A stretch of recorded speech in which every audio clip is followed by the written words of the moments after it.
Hello guys, कैसे हैं आप सब। आज की वीडियो में हम बात करने वाले हैं सेजिलिटी इंडिया के आईपीओ के बारे में। ये आईपीओ 5 नवंबर से 7 नवंबर तक ओपन रहने वाला है अप्लाई करने के लिए।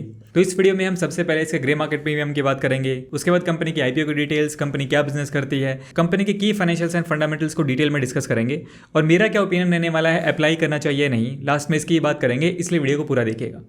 नाउ सबसे पहले अगर हम इसके ग्रे मार्केट प्रीमियम की बात करें तो इसका करंट जीएमपी यहाँ पे 3 के अराउंड चल रहा है, यानी हमें 10% का एस्टिमेटेड लिस्टिंग गेन देखने को मिल सकता है अंदाजन। पर लॉट के हिसाब से बात करें तो करीब 1500 रुपए तक का फायदा देखने को मिल सकता है अकॉर्डिंग टू करंट जीएमपी। हालांकि जो ये जीएमपी होता है ये चेंज होता रहता है, इस चीज़ पे आपको पूरी तरीके से डिपेंड नहीं रहना है, इस चीज़ का भी आपको ध्यान रखना है। नाउ इस कंपनी के बिजनेस के बारे में बात करें तो सेजिलिटी इंडिया लिमिटेड, इसका नाम पहले बर्कमीर इंडिया था। ये एक कंपनी है जो हेल्थ केयर इंडस्ट्री के क्लाइंट्स के लिए आउटसोर्सिंग सॉल्यूशंस प्रोवाइड करती है। सिंपल टर्म्स में बात करें तो ये कंपनी हेल्थ केयर ऑर्गेनाइजेशन को उनके ऑपरेशंस को एफिशिएंटली मैनेज करने में हेल्प करती है, जैसे इंश्योरेंस क्लेम्स प्रोसेस करना, कस्टमर सपोर्ट, डेटा मैनेजमेंट और हेल्थ केयर एनालिटिक्स को प्रिपेयर करना। इनका फोकस होता है इन प्रोसेसेस को स्मूथ करके कॉस्ट को रिड्यूस किया जाए और क्लाइंट की ओवरऑल परफॉर्मेंस को इंप्रूव किया जाए। ये सर्विसेज उन कंपनीज के लिए काफ़ी हेल्पफुल होती हैं जो हेल्थ केयर में काम करती हैं, क्योंकि इन्हें अपने कोर ऑपरेशंस पे फोकस करने का मौका मिलता है और सेजिलिटी उनके बैक एंड सपोर्ट को हैंडल करता है।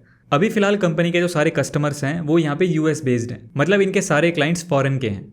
चलिए क्विकली अब हम इस आईपीओ की डिटेल्स की बात कर लेते हैं। इस आईपीओ का प्राइस बैंड यहाँ पे 28 से 30 रुपीज पर शेयर का रखा गया है। काफी अट्रैक्टिव प्राइस बैंड पे कंपनी अपना आईपीओ यहाँ पे लेके आई है। उसके बाद टोटल इशू साइज की अगर हम बात करें तो वो है यहाँ पे 2106 करोड़ के आसपास, और ये पूरा का पूरा यहाँ पे ऑफर फॉर सेल रखा गया है। यानी इस आईपीओ से जो भी पैसा रेज होगा कंपनी के पास डायरेक्टली उस पैसे का कुछ भी नहीं जाएगा, प्रमोटर्स के पास वो पैसा जाएगा जो अपनी होल्डिंग यहाँ पे सेल करेंगे।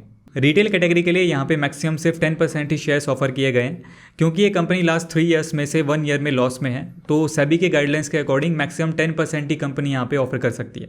एक लॉट में यहाँ पे 500 शेयर्स रखे गए हैं, यानी आपको मिनिमम 15,000 रुपये पे करने पड़ेंगे इस आईपीओ में अप्लाई करने के लिए। इस आईपीओ की जो टाइमलाइन होने वाली है उसको आप यहाँ पे स्क्रीन पे देख सकते हैं।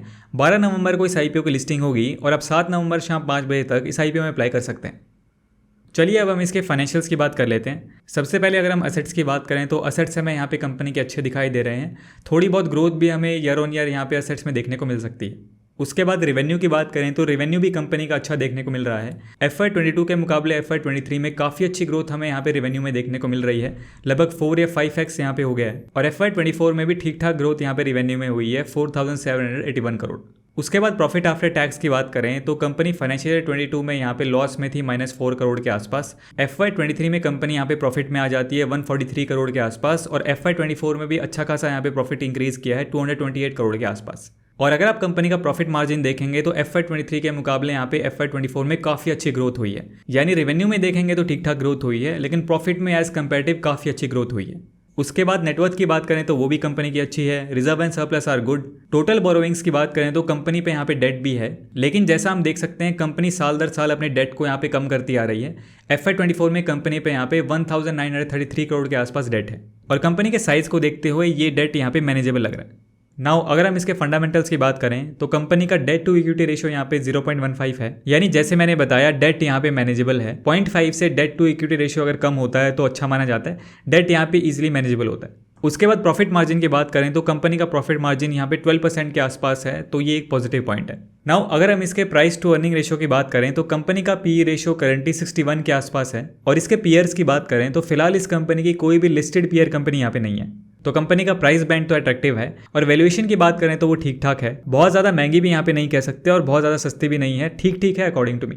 नाउ चलिए अब कंक्लूजन की बात करते हैं कि इस आईपीओ में अप्लाई करना चाहिए या नहीं। लेकिन उससे पहले आपसे रिक्वेस्ट करना चाहूँगा कि अगर आपने हमें अभी तक टेलीग्राम पे फॉलो नहीं किया तो फॉलो कर लीजिए। वहाँ पे आपको आईपीओ एंड फाइनेंस रिलेटेड इस तरह के अपडेट्स मिलते रहते हैं, लिंक आपको वीडियो डिस्क्रिप्शन में मिल जाएगा।